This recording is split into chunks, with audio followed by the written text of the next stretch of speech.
बिस्मिल्लाहिर्रहमानिर्रहीम। अस्सलामु अलैकुम वरहमतुल्लाहि वबरकातुहू। I am Muhammad Umair Khan, your mathematics teacher. Inshallah, today we are starting lecture 6 of exercise 3.2 logarithms.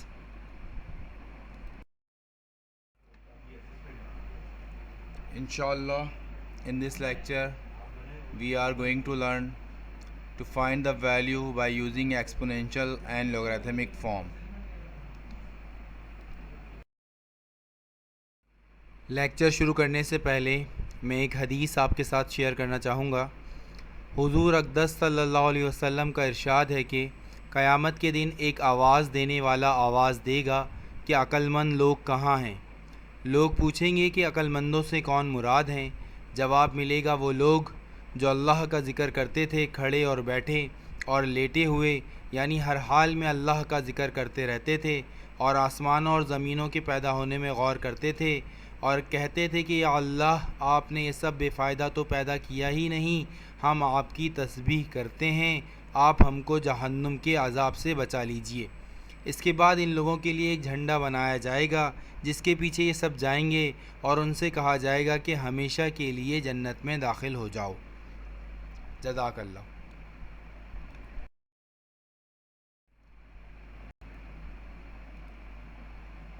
Find the value of y in the following.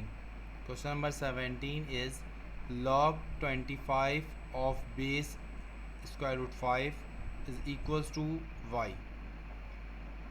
इस question में हमने y की value को find out करना है, तो उसको सॉल्व करने के लिए सबसे पहले हम सॉल्यूशन लिखेंगे और क्वेश्चन एज इट इज़ उतार लेंगे।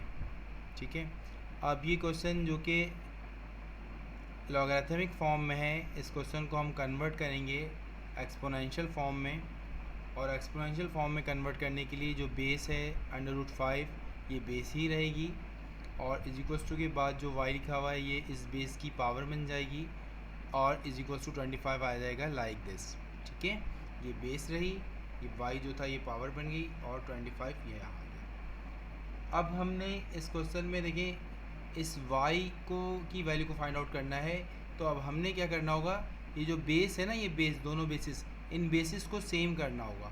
ठीक है, इन बेसिस को सेम करना होगा ताकि हमें y की वैल्यू फाइंड आउट हो सके। वो कैसे करेंगे अब देखें। देखिए √5 था तो इसका मतलब क्या हुआ कि 5 की पावर स्क्वायर रूट का मतलब क्या होता है 1/2, तो हमने लिख दिया 5 की power 1/2 y as it is रहा और 25 को हम 5 का स्क्वायर लिख सकते हैं। ठीक है, तो हमने ये काम कर लिया। इसके बाद अब ये 1/2 जो है ये हम इसको अगर हम y को 1 से मल्टीप्लाई y और /2, यानी कि अंदर जो है बेस 5 रहेगी और बाहर पे आ जाएगी पावर y/2, और यहाँ पर भी इसको भी सेपरेट कर दें 5 की पावर 2, और देखेंगे तो यहाँ पर 5 और 5 बेसिस सेम हो जाएगी लाइक दिस। देखिए यहाँ पर 5 की पावर y/2 कैसा आया, 1 को y से मल्टीप्लाई कराया तो y/2 एज इट इज़, और ये 5 की पावर 2 एज इट इज़ रहा। अब देखिए ये बेसिस दोनों सेम हो गई। ठीक है, यानी कि ये 5 ये बेसिस सेम हो गई। ठीक है, तो रूल है कि अगर बेसिस सेम हो तो उनकी पावर की इक्वल हो जाएगी। ठीक है, तो यहाँ पर हम एक स्टेटमेंट लिखेंगे, since base are same then powers will be equal. क्योंकि बेसिस यहाँ सेम है तो पावर्स इक्वल हो जाएंगी। तो अब पावर यहाँ पर क्या है, y/2 इज इक्वल्स टू 2। ठीक है, बेसिस के सेम होने की वजह से पावर्स इक्वल हो गई। अब यहाँ पर ये 2 यहाँ डिवाइड हो रहा है, ये इसको नेक्स्ट स्टेप में 2 के पास ले जाएंगे तो मल्टीप्लाई होगा, 2 टाइम्स 2 से मल्टीप्लाई होगा तो 4 आ जाएगा, यानी कि हमारे पास y की वैल्यू क्या आ गई 4।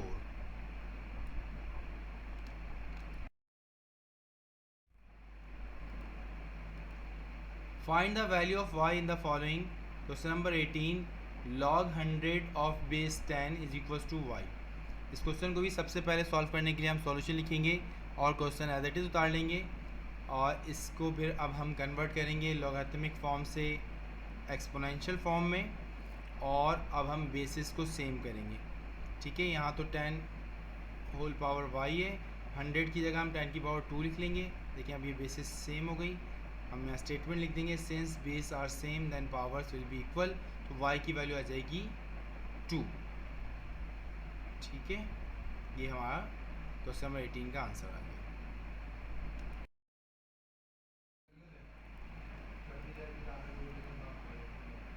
Find the value of y in the following. Question number 19, log 55 of base 55 is equals to y।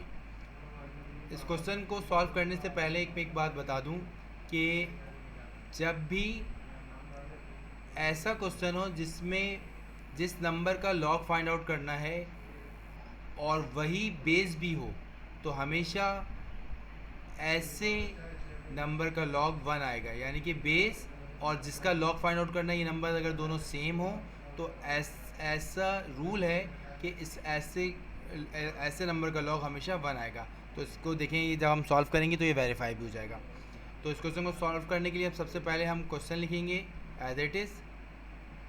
ठीक है, इसके बाद देखें जो बेस है हमारी 55, वो हो जाएगी 55 लिख लेंगे और y इसकी पावर हो जाएगी और is equals to 55।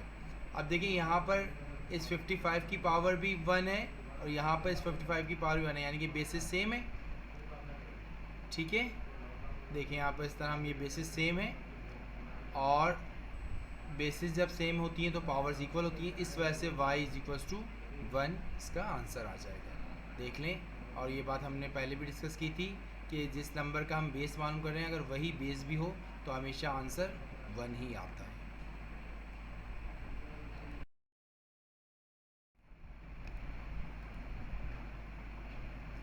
Find the logarithms of 1728 to base 2√3। इस क्वेश्चन को पहले आप समझ लें। देखिए यहाँ पर लॉगरिथम फाइंड आउट करना है 1728 का, और लॉग की जो बेस बताई है इन्होंने यहाँ पर वो है 2√3। तो पहले हम ये सपोज कर लेते हैं कि लॉग जिसकी बेस 2√3 है और इस नंबर का लॉग फाइंड आउट करेंगे तो वो इक्वल आएगा x के। यानी कि हमने यहाँ लिखा सॉल्यूशन कि लॉग जिसकी बेस 2√3 है फाउंड आउट करना है इस नंबर का, जो कि यहाँ लिख दिया, ये किसके इक्वल है x के। ठीक है, ये लिखने के बाद अब देखें ये हमारे पास x लॉगरिथमिक फॉर्म में आ गया ना, ये log of 1728 to the base of 2√3 is equals to x। इसे अब हम कन्वर्ट कर देंगे एक्सपोनेंशियल फॉर्म में, और एक्सपोनेंशियल फॉर्म में कन्वर्ट करने के लिए हमें पता है कि 2√3 बेस बन जाएगा, इसकी पावर आ जाएगी x इज इक्वल्स टू हो जाएगा 1728 के लाइक दिस। ठीक है, अब देखें यहाँ पर अब हम क्या करेंगे नेक्स्ट स्टेप में, ये 2 एज इट इज़, √3 को हम 3 की पावर 1/2 लिख सकते हैं, whole power x is equals to 1728 के जब हम फैक्टर्स बनाएंगे तो वो इक्वल हो जाएंगे 2 की पावर 6 मल्टीप्लाई बाय 3 की पावर 3 के। ठीक है, अब हम क्या करेंगे, देखिए यहाँ पर अब हम ये x पावर यहाँ भी अप्लाई हो रही है और x पावर यहाँ भी अप्लाई हो रही है। जब यहाँ अप्लाई हुई तो 2 की पावर हो गई x और यहाँ पर 3 की पावर x/2। ठीक है, लाइक दिस। अच्छा, अब हम यहाँ पर देखें ये दोनों बेसिस सेम है और ये वाली बेसिस भी सेम है। ठीक है, साइन भी जो है मिडिल में मल्टीप्लाई की साइन है। तो अब हम क्या कर देंगे, इक्वेटिंग कर देंगे, यानी कि इसको इक्वल कर देंगे इसके, इसको इक्वल कर देंगे इसके। देखें, यानी कि 2 की power x is equals to 2 की पावर 6। सही है, जैसे हमने बताया था कि ये इसके इक्वल हो जाएगा क्योंकि बेसिस सेम है, ये इसके इक्वल हो जाएगा। ठीक है, तो हमने इक्वेटिंग कर लिया। अब देखिए अगर किसी भी जगह ये बेसिस सेम आ जाए तो बेसिस अगर बेसिस के इक्वल है तो इसका मतलब है पावर पावर के इक्वल होगी। ठीक है, यहाँ पर भी हम देखें ये बेसिस के इक्वल है तो पावर पावर के इक्वल हो जाएगी। तो अब हम यहाँ पर क्या कर देंगे नेक्स्ट स्टेप में, यहाँ पर लिख देंगे x is equals to 6 next step में, और यहाँ पर आ जाएगा x/2 इज इक्वल्स टू 3 इस तरह। ठीक है, तो यहाँ तो देखिए x की वैल्यू 6 आ गई। अब इसको सॉल्व करेंगे ना तो यहाँ पर भी देखिए 2 डिवाइड हो रहा है, नेक्स्ट स्टेप में मल्टीप्लाई होगा तो 3 2 टाइम्स 2 क्या हो जाएगा, 3 2 आर 6। देखें दोनों, देखिए वेरीफाई हो रहा है, यहाँ पर भी 6 और ये भी 6, यानी कि इस क्वेश्चन में जो आंसर आएगा वो क्या आ जाएगा, 6 आ जाएगा। ठीक है।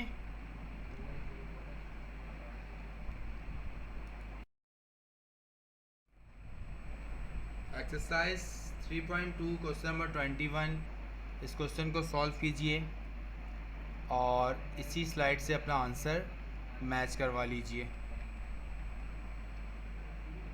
x की वैल्यू इस क्वेश्चन में आएगी 2। क्वेश्चन नंबर 21 में x की वैल्यू आ जाएगी 2। इसी तरह एक्सरसाइज 3.2 क्वेश्चन नंबर 22, इस क्वेश्चन को भी सॉल्व कीजिए और इसी स्लाइड से अपना आंसर मैच करवा लीजिए।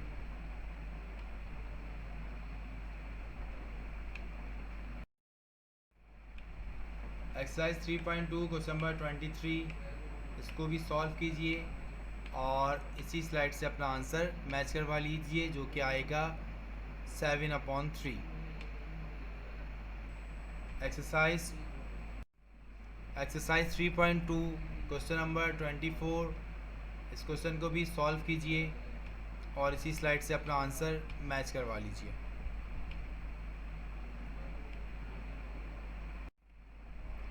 एक्सरसाइज 3.2 क्वेश्चन नंबर 25, इस क्वेश्चन को भी सॉल्व कीजिए और इसी स्लाइड से अपना आंसर मैच करवा लीजिए, जो कि आएगा 2/3।